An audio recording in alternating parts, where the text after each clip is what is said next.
ఏట్రా Kaniga second night duty దిగిపోన్నావేటి? అవును మావా, ఇప్పుడే దిగాను.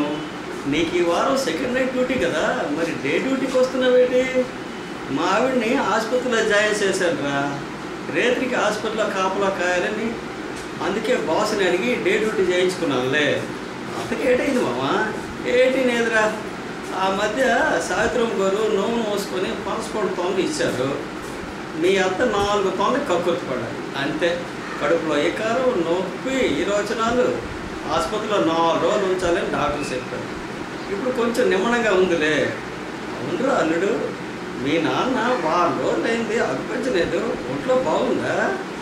వాడు పూరి వెళ్ళాడు మావా, మరో వారం రోజుల్లో వచ్చేస్తానని కబురెట్టాడు. అదేట్రా, మన ఆంధ్ర వాళ్ళకి ఒరిస్సా పంపుతారా?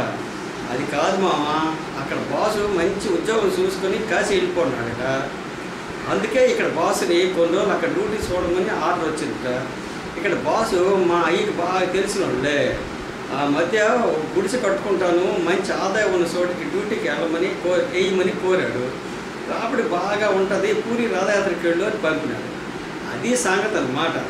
రథయాత్రకి ఆదాయం బాగా ఉంటుంది లేరా. నేను ఒప్పాలు అక్కడికి వెళ్ళాను, కానీ బస ఎక్కడరా? ఊరు కానీ ఊరు ఎవరైనా తెలిసిన వాళ్ళు ఉన్నారా? దానికి చూసుకోక్కర్లేదు మామ.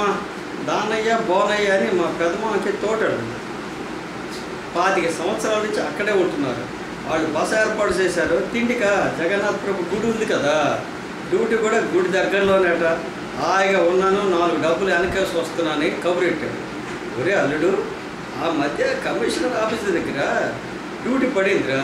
అదేదో 610 జీవో. దాన్ని అమలు చేయమని ఒక గుంపు, అమలు చెయ్యొద్దని మరొక గుంపు, ఒకటే గొడవ. అదేదో అర్థం కాగా కానిస్టేబుల్ సింహాసనాన్ని అడిగారా. 610 జీవో అంటే ఆంధ్ర వాళ్ళు ఆంధ్రలోని, తెలంగాణ వాళ్ళు తెలంగాణలో ఉండాలట. వాళ్ళు పంపిమని వీళ్ళు వద్దని గొడవ చేస్తున్నారు అని విశదీకరించి చెప్పాడురా. ఒరే, నాకు తెలియక అడుగుతాను, అది అమలు అయితే మన బతుకులు ఏటవుతాయిరా? ఓస్ అదా 610 మనకి వర్తించదు మామా. అది గుమస్తాలకి, స్కూల్ మాస్టర్లకి, చిన్న చిన్న ఉద్యోగాలు చేసుకునే వాళ్ళకి అంట. మళ్ళాటికి RATలకి వర్తించదు. బాస్ కబురెట్టాడులే, దాని గురించి ఏ బెంగా లేదు. మనకి మీటింగ్ పెట్టి మళ్ళీ చెప్తారట. దాని గురించి నీకే దిగులొద్దు మామా. ఒరే కన్నిగా, ఎంత వయసు వచ్చినా నీ పోతరం కబుర్లు, ఎటకారం మాటలు పోనేదురా. ర్యాట్ అంటే ఎలుకలు కదా, ఎంత పేదవాళ్ళైనా మనల్ని ఎలుకలు పందికొక్కులతో పోలిస్తూ పెట్టరా. నీకు బుద్ధి జ్ఞానం ఉన్నదా? మన భాషకి ఈ కబురు వెళ్తే నీ మక్కలు ఎరగదాం తప్పి జాగ్రత్తగా మాట్లాడు.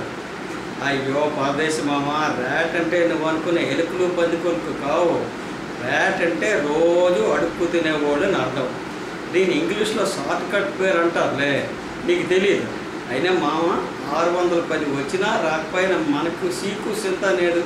ఎందుకంటే ఈ ప్రపంచంలో గుళ్ళు, గోపురాలు, హోటల్లో ఉన్నంత వరకు భక్తులు గుళ్ళోకి వస్తారు, తినడానికి హోటల్కి వెళ్తారు. వాళ్ళు ఉన్నంత వరకు మనలాంటి ముష్టోళ్ళు కడుపుకి ఏ డోకా అనేది మామ. నీ మాటలన్నీ దూరంగా ఉంటారు అల్లుడు. అందుకే నీతో మాట్లాడితే టైమే తెలీదు. డ్యూటీకి టైం అయిపోయింది, వస్తాను రా. సత్యబాబు, సావిత్రమ్మ ఇప్పటికీ పార్క్ వచ్చేసి ఉంటారు. ఏటో ఆ బాబుకి అమ్మకి నా మీద వాళ్ళ అమ్మాను.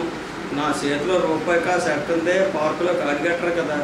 ఏటో ఆ రుణానుబంధం. దేవుడు అందుని 4 కాలాల పాటు సరుకులుగా చూడాలరా.